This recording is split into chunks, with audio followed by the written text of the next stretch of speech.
Hey guys, what's up? Welcome to another video. Today we're back with Bobby. Let's go. Okay, I'll ask him to join me.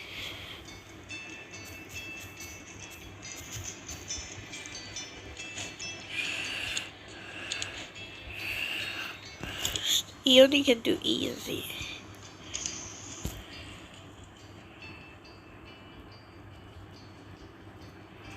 Let's go.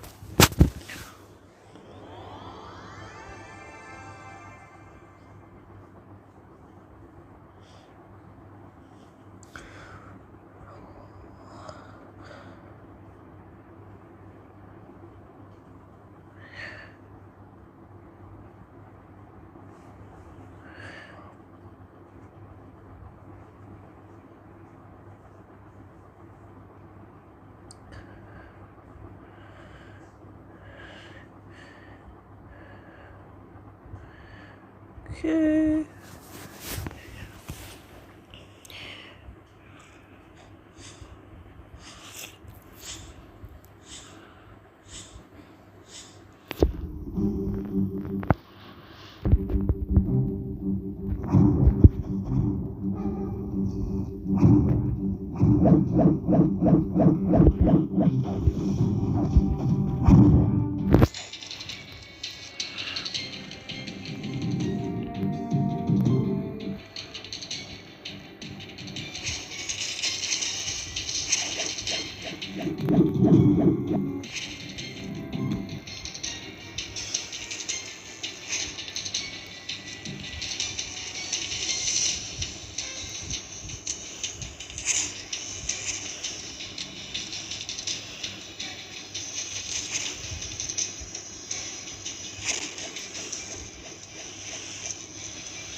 Well, we're back, and I can do insane, but Bobby can't. So yeah.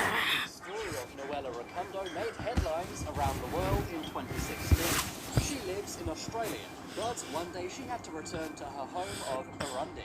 This was to attend the funeral of her stepmother. What she didn't know, however, was her husband had arranged a hitman to take her out when she was there. When Noella arrived in Burundi, the hitmen grabbed her. But when they realized her own husband had ordered the hit, they gave her freedom. Noella then returned home.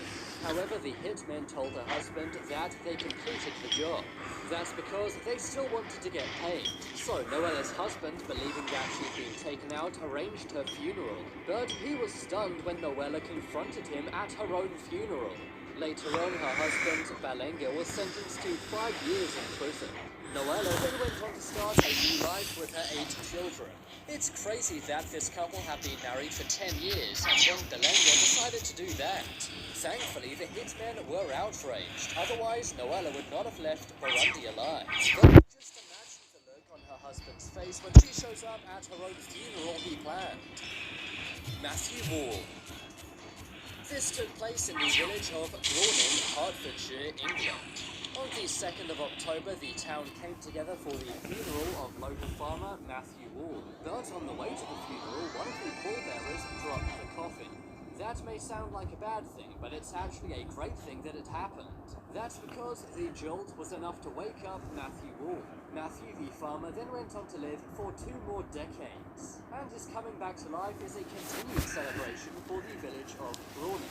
It's not known if he was simply sleeping or in a coma, but his vital signs were checked many times and he was confirmed to not be alive. It's kind of scary hearing this. It makes you wonder how many people are buried alive. Gilberto Arroyo.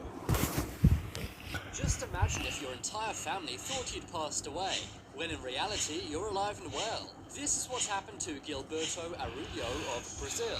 In 2012, he was confirmed to not be alive. This was after his brother identified his body at a local morgue. His family members and friends were all standing around his coffin mourning him. But that's when Gilberto turned up at the door. So, what happened? Well, it turned out it was a case of mistaken identity. Gilberto Arroyo worked at a car washes in Alagoinhos, Brazil. At that same car wash, another car washer had been taken out. The other car washer looked a lot like Gilberto, and that's why Gilberto's brother mistook the car washer for him. I'm guessing the 2 brothers weren't that close. Or maybe the other car washer was hard to recognize from his injuries. Either way, his friends and family were shocked when Gilberto walked into his own funeral. But this must not have only been a shock for his family, but for him too. The entire family thinks Forrest. It's a forest. That's when one day he was found and declared to not be alive. In accordance with tradition, his body was left on display in the Metheny church. But after 2 nights of his body being on display, something scary happened. Nicephorus sat up and demanded to know what was going on. It turned out he was alive and well. He said he'd simply been having a long nap. But others believe he may have fell into some kind of coma. Local medics had checked his vital signs and confirmed he was not living. As he was in this ancient church, some believed a miracle had occurred, while others thought perhaps it was a bizarre medical phenomenon. Mohammed Rayhan. One day, Mohammed Rayhan of Damascus, Syria, was at a local market. That was when there was a big airstrike nearby. The local market took the force of the blast. For whatever reason, he was reported as passing away. It was said he was buried under the rubble and sadly did not make it. But that was only half true. His friends and family organized his funeral. And a few days later, with no body, this went ahead. But his friends and family were relieved when he turned up just as his funeral was coming to an end. Mohammed had been buried under the rubble for 36 hours.